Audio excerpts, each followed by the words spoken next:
तो सबसे पहले तो भी दोस्तों आप सभी का एक बार फिर से study at home official YouTube channel पे हार्दिक स्वागत है। आज का जो सेशन रहने वाला है, इस सेशन में हम बात करेंगे मोटर व्हीकल एक्ट के बारे में और चैप्टर 11 सेक्शन 145 से 165 तक हम यहाँ पर आज देखने वाले हैं।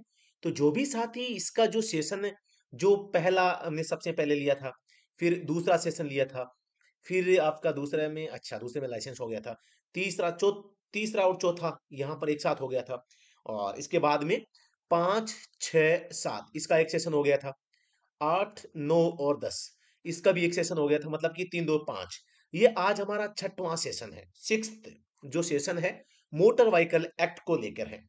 और मोटर व्हीकल एक्ट को लेकर मैं बताऊं, कोई भी आपका चाहे ड्राइवर एग्जाम हो, कोई भी ड्राइवर एग्जाम आए, कोई ऑपरेटर एग्जाम आए, कोई भी मतलब जिसमें मोटर व्हीकल एक्ट को शामिल किया गया है, उसमें क्या है जो सवाल पूछे जाते हैं।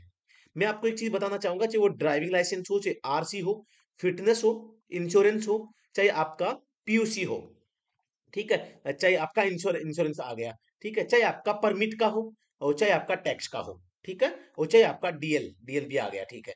तो ये चीजें जो होती है, चाहे आपके रोड मार्किंग का हो, चाहे रोड साइन का हो, है ना, ये जो जितने भी सवाल होते हैं, ये मोटर व्हीकल एक्ट से ही बनते हैं। तो अगर हम मोटर व्हीकल एक्ट को कंप्लीटली पढ़ लेते हैं, फिर कोई भी चीजें हमारे यहाँ पर पीछे नहीं छूटती है। तो यहाँ पर मैं आज इस सेशन को शुरू करने से पहले बताऊंगा कि जो ये बाकी के सेशन है, इनका लिंक आपको वीडियो के डिस्क्रिप्शन में मिल सकता है, प्लेलिस्ट का लिंक मिल जाएगा, और आप वहां से भी जाके इसको कंप्लीटली है वो देख पा रहे हैं, देख सकते हैं। तो बिल्कुल आप देखेंगे तो बिल्कुल आप बढ़िया यहाँ पर आपकी तैयारी हो जाएगी। और अगर यह सीधा सेशन ये देखोगे तो फिर आपकी जो तैयारी है वो टूटी फूटी रह जाएगी, क्योंकि वो भी बहुत ही शानदार के सेशन रहने वाले हैं। तो शुरुआत करते हैं आज के सेशन की। सबसे पहले आप इस पेज को देख पा रहे हैं, तो आज के इस सेशन को शुरुआत करते हैं। सबसे पहले पेज पे आप सभी को दिखाई दे रहा होगा, जो है यहाँ पर चैप्टर 11 यानी पाठ 11 हम पढ़ते हैं। और ये पाठ जो 13 है वो थर्ड पार्टी इंश्योरेंस के संबंध में है। तृतीय पक्ष जोखिम के विरुद्ध मोटर वाहनों का बीमा, चैप्टर यहाँ पे जो है वो 11th हो जाएगा, insurance of motor vehicles against third party risk. उस सेक्शन की बात करते हैं, 145 से 164 है। 145 में इंश्योरेंस की परिभाषा बताई गई है, डेफिनेशन बताई गई है। 146 में तीसरे पक्ष के जोखिम के खिलाफ बीमा की आवश्यकता, need of insurance, need of insurance, ठीक है, ये आपको थोड़ा सा ध्यान में रखना है। खतरनाक माल परिवहन वाहनों के लिए बीमा अधिनियम, बशर्ते कि खतरनाक या खतरनाक सामान ले जाने वाले वाहन के मामले में सार्वजनिक दायित्व बीमा अधिनियम 1991 का छठा के तहत बीमा की एक पॉलिसी भी होगी। यानी कि इंश्योरेंस के लिए जो खतरनाक माल ले जाते हैं, उनके लिए एक अलग से अधिनियम बनाया गया है, और उस अधिनियम का नाम है सार्वजनिक दायित्व बीमा अधिनियम 1991। उसका पॉइंट नंबर जो 6 है, वो यहां पर इंश्योरेंस के बारे में वर्णन करता है। धार 2 है, 2 नंबर पॉइंट, उपधारा 1 के प्रावधान केंद्र सरकार, राज्य सरकार के स्वामित्व वाले किसी भी वाहनों पर लागू नहीं होंगे और किसी भी वाणिज्यिक उद्यम से जुड़े उद्देश्यों के लिए उपयोग नहीं किए जाएंगे। मतलब कि कॉमर्शियल यूज नहीं किया जा सकता अगर कोई राज्य सरकार या केंद्र सरकार के भी अगर अधीन वाहन आता है। बीमा से छूट वाले वाहन, किन वाहनों को, क्योंकि हम धारा 146 पढ़ रहे हैं भाई, और 146 क्या है, need of insurance, need of insurance. अब इसमें किन किन वाहनों को जो यहां पर छूट है, उपयुक्त सरकार आदेश द्वारा निम्नलिखित में से किसी भी प्राधिकरण के स्वामित्व वाले किसी भी वाहन को उपधारा 1 के संचालन से छूट दे सकती है। जिसमें सबसे पहले केंद्र सरकार या राज्य सरकार यदि वाहन का उपयोग किसी वाणिज्यिक उद्यम से जुड़े उद्देश्यों के लिए किया जाता है, केंद्र सरकार या राज्य सरकार यदि वाहन का उपयोग है वाणिज्यिक उद्यम से जुड़े उद्देश्यों के लिए करता है, कोई स्थान या प्राधिकारी, कोई भी राज्य परिवहन उपक्रम, तो यहां पर इनको छूट दे सकती है। मोटर वाहन अधिनियम 1988 की धारा 146 के अनुसार किसी वाहन का उपयोग करने से पहले कम से कम तृतीय पक्षीय बीमा होना अनिवार्य होगा। बहुत इंपॉर्टेंट है, स्टार लगा लीजिए इस पॉइंट के। यानी किसी भी वाहन का अगर आप उपयोग करते हैं, वाहन का उपयोग करने से पहले कम से कम थर्ड पार्टी इंश्योरेंस।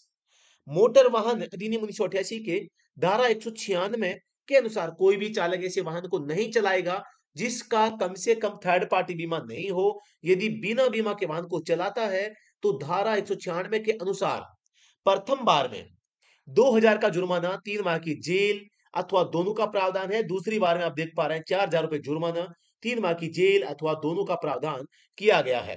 तो इनको थोड़ा सा आप ध्यान से देखिए और अगली स्लाइड पे चलते हैं। अनिवार्य बीमा आवश्यकता। मोटर वाहन अधिनियम की धारा 146 के अनुसार किसी वाहन का कम से कम तृतीय पक्षीय बीमा या थर्ड पार्टी बीमा होना अनिवार्य है। बीमा की अवधि सामान्यतः 1 साल के लिए स्टार लगा लेना भाई, लेकिन नए वाहन को खरीदने पर 2 साल से लेकर 5 साल तक का बीमा भी कंपनी कर सकती है। बीमा का रिन्यूअल, इसको भी स्टार लगा लेना। वाहन बीमा का रिन्यूअल प्रत्येक साल करवाना जरूरी होता है, लेकिन ध्यान रहे कि बीमा का रिन्यूअल उसकी समाप्ति तारीख से 1 माह पहले तक करवाया जा सकता है, इससे अधिक पहले नहीं करवाया जा सकता। यहाँ पे रिन्यूअल ऑफ इंश्योरेंस में आपको इसके भी स्टार लगा लेना है। एडवांस रिन्यू अगर हम बात करते हैं तो उसकी बात है। बीमा का प्रस्तुतिकरण, जब आप किसी यात्रा पर जा रहे हो, अगर आपके पास वाहन का बीमा नहीं होता है और परिवहन अधिकारी द्वारा बीमा दिखाने को कहा जाता है तो भी आप पर जुर्माना नहीं लगाया जा सकता। इसके लिए आपको अधिकतम 7 दिन के अंदर आप अपने वाहन का बीमा अपने परिवहन कार्यालय में जमा करवाने या प्रस्तुत करने हेतु आपको पाबंद किया जा सकता है एवं 7 दिन में बीमा प्रस्तुत नहीं करने पर वाहन का चालान है वो काटा जा सकता है।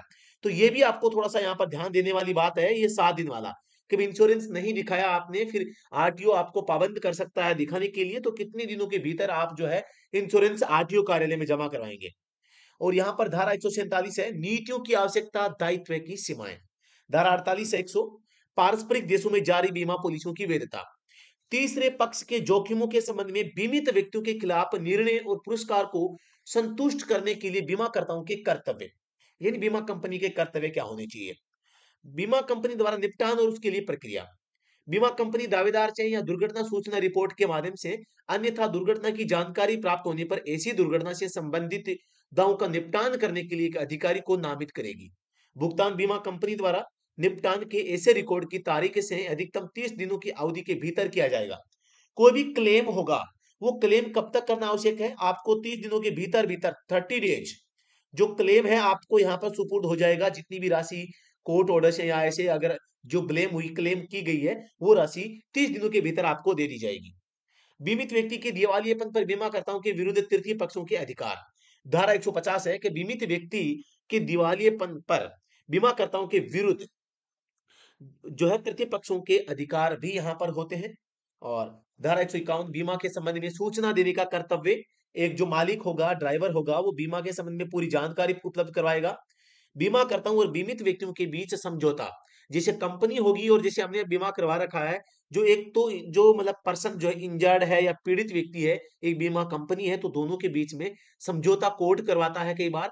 और धारा 151 है, बीमा के संबंध में सूचना देने का कर्तव्य। तो मोटर वाहन का जो ड्राइवर होता है, जो मालिक होता है, वो बीमा कंपनी को पूरी जानकारी देगा। एक तो इंश्योरेंस के संबंध में, गाड़ी के संबंध में, एक्सीडेंट होने के संबंध में, स्थान पता जानकारी और माहौल के बारे में। धारा 153, धारा 150, 51, 52 के संबंध में बचत। और धारा 154, बीमित व्यक्तियों की दिवालियेपन का बीमित व्यक्ति के दायित्व या तीसरे पक्ष द्वारा दावों को प्रभावित नहीं करना। बीमित व्यक्तियों की दिवालियेपन का बीमित व्यक्ति के दायित्व है और तीस थर्ड पार्टी जो होती है वो इनके दावों को प्रभावित नहीं करेगी। कुछ ऐसे कारण होते हैं। कार्रवाई के कुछ कारणों पर मृत्यु का प्रभाव और effect of death on certain cases of action. कई बार मृत्यु तक हो जाती है तो उन मामलों में क्या किया जाना चाहिए, तो उसके बारे में नियम 155 में है। बीमा प्रमाण पत्र का प्रभाव, इंश्योरेंस जो है, effect of certificate of insurance. वाहन का बीमा संपूर्ण भारत में मान्य होगा, ये चाहे आपने कहीं से भी बनवाया हो। जिस अवधि के लिए बीमा जारी किया गया है उस अवधि के समाप्त होने तक वह वैध माना जाएगा। मतलब कि बिना बीमा के एक भी दिन आप गाड़ी नहीं चला सकते। बीमा प्रमाण पत्र का स्थानांतरण, वाहन के बीमा का स्थानांतरण, जब वाहन का मालिक अपनी किसी वाहन को बेच देता है तो वह उस वाहन की बीमा को भी अंतरण करवा सकता है।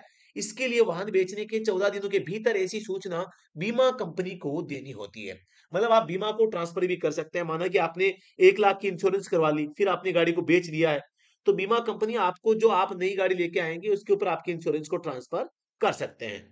कुछ मामलों में कुछ प्रमाण पत्र, लाइसेंस और परमिट का उत्पादन। धारा 159, वाहन के उपयोग के अधिकार के लिए आवेदन पर बीमा प्रमाण पत्र प्रस्तुत करना। धारा 160, दुर्घटना के में शामिल वाहन का विवरण प्रस्तुत करने का कर्तव्य, जो दुर्घटना में वाहन शामिल है उसका विवरण प्रस्तुत करना पड़ेगा। धारा 161 है, हिट और रन के संबंध में बहुत इंपॉर्टेंट है, स्टार लगा लीजिए। अमूमन हर एग्जाम में यहाँ से एक आध क्वेश्चन पुट अप हो जाता है। हिट एंड रन मोटर दुर्घटना के मामले में मुआवजे के संबंध में विशेष प्रावधान धारा 161 में किए गए हैं। किसी दुर्घटना के होने पर मृत्यु या घोर उपहति यानी नुकसान होने पर उसके लिए विशेष प्रावधान कर सकेगी और पीड़ित पक्ष की सहायता वो कर सकती है। कौन? सरकार।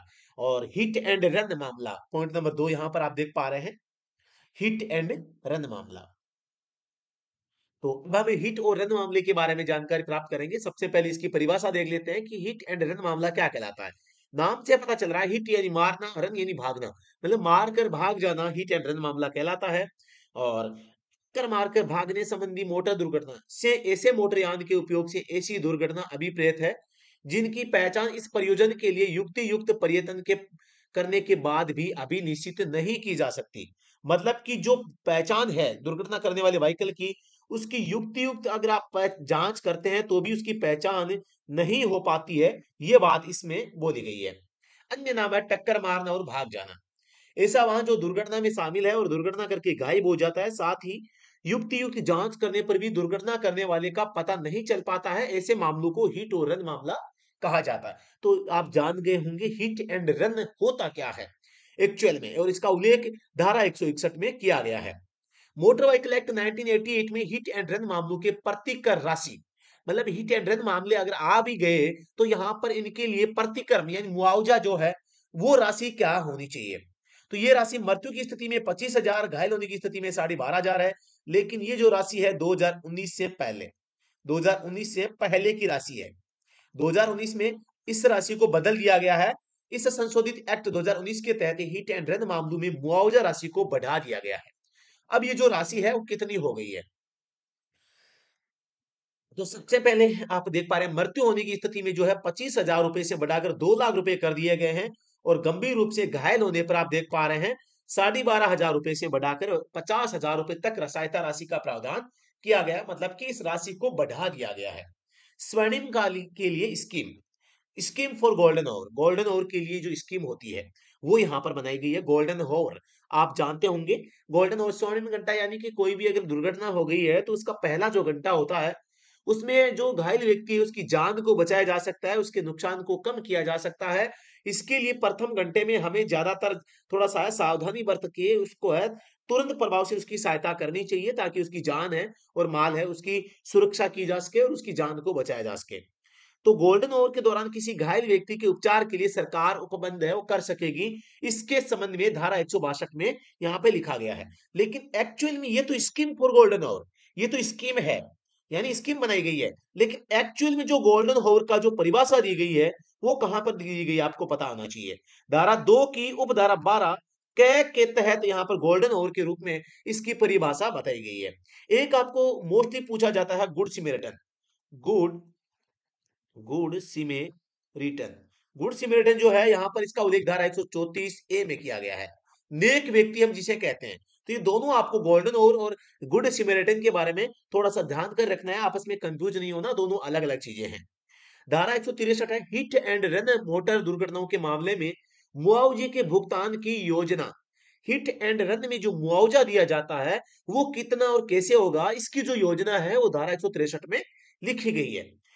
टक्कर मारकर भागने, टक्कर मारकर भागने संबंधी मोटर दुर्घटना के मामले में मुआवजा के सदस्य के लिए स्कीम, सॉरी मुआवजा के संदाय के लिए स्कीम जो कि राज्य या केंद्र सरकार बनाएगी। संरचित सूत्र आधार पर मुआवजे के भुगतान के संबंध में विशेष प्रावधान 163 ए में किया गया है। संरचना सूत्र के आधार पर प्रतिकर यानी मुआवजा के संदाय के बाबत विशेष उपबंध यानी मृत्यु पक्ष या घायल पक्ष से किसी मामले की इसलिए उपेक्षा नहीं की जा सकती कि इस प्रकरण को वह सिद्ध करे। मतलब आप ये नहीं कह सकते कि कोई व्यक्ति मर गया है तो आप इसको सिद्ध कीजिए कि वो मरा है, इस बात को लेके आप उसके खिलाफ दावा नहीं कर सकते, क्योंकि वो पीड़ित पक्ष है और पीड़ित पक्ष पे आप ऐसा सिद्ध करने जैसा कोई ब्लेम नहीं लगा सकते। कुछ मामलों में दावा दायर करने का विकल्प, जो option to file claim in certain cases, कुछ मामले ऐसे होते हैं जिनमें जो मामले में दावा क्लेम करने का अधिकार होता है और उसमें क्लेम करने की प्रक्रिया दर्शाई जाती है अन्य मामलों में। तो वो धारा 163 बी में यहाँ पर जो ये 2019 में ये नई सेक्शन जोड़ी गई है। और अब है धारा 164, मृत्यु या घोर उपपत्ति के मामले में प्रतिकर का संदाय। मृत्यु यानी मर जाता है, घोर उपपत्ति यानी कि ज्यादा गंभीर चोटें आ जाती है, घायल हो जाता है गंभीर रूप से, तो उस मामले में क्या होगा। लेकिन धारा 164 जो है आपको थोड़ा सा ध्यान से देखना है, इसको ध्यान से समझना है। यहाँ पे क्या लिखा गया है, मोटर वाहन के उपयोग से उत्पन्न किसी भी दुर्घटना के कारण मृत्यु या गंभीर चोट के मामले में 5 लाख रुपए या 2.5 लाख रुपए का मुआवजा। मतलब कि मृत्यु होगी तो यहाँ पर 5 लाख, और गंभीर घायल होगा तो यहाँ पर 2.5 लाख। ये किस स्थिति में है, आप कहोगे कि हिट एंड रन जो मोटर दुर्घटना, हिट एंड रन में यहाँ पर जो डेथ हो जाती है, तो यहाँ पर हमने यहाँ पर 2.5 लाख 2 लाख रुपए का कहा था। और जो घायल हो जाता है कोई, घायल होने पर अभी हमने कहा था कि 50,000 रुपए होंगे, 50 के, है ना। तो यहाँ पर आप कहोगे इनमें फर्क क्या हुआ। इसमें क्या है, हिट एंड रन मामला है, मतलब इसमें किस व्यक्ति ने दुर्घटना करी है, उस व्हीकल का, उस चालक का पता नहीं चल पाया है।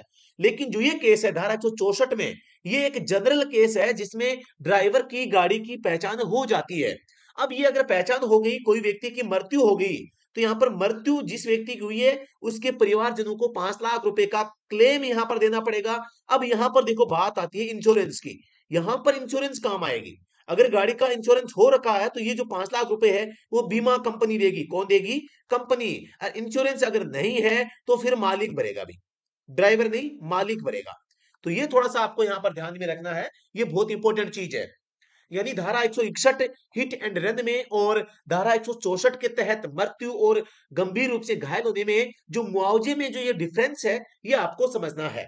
इसमें देखो आप हिट एंड रन वाले मामले में 2 लाख रुपए तो किसी स्थिति में डेथ में, घायल होने पर 50,000। लेकिन धारा 164 के तहत जो मृत्यु होती है, घायल होता है, इसमें 5 लाख और 2.5 लाख रुपए की राशि यहाँ पर होती है। तो इन दोनों को आपको थोड़ा ध्यान से समझना पड़ेगा। किसी सेंटेंस में अगर ऐसा प्रश्न में आ जाए 5 लाख रुपए, तो आपको गलत नहीं ठहराना है, ध्यान से पढ़ना है प्रश्न क्या पूछ रहा है।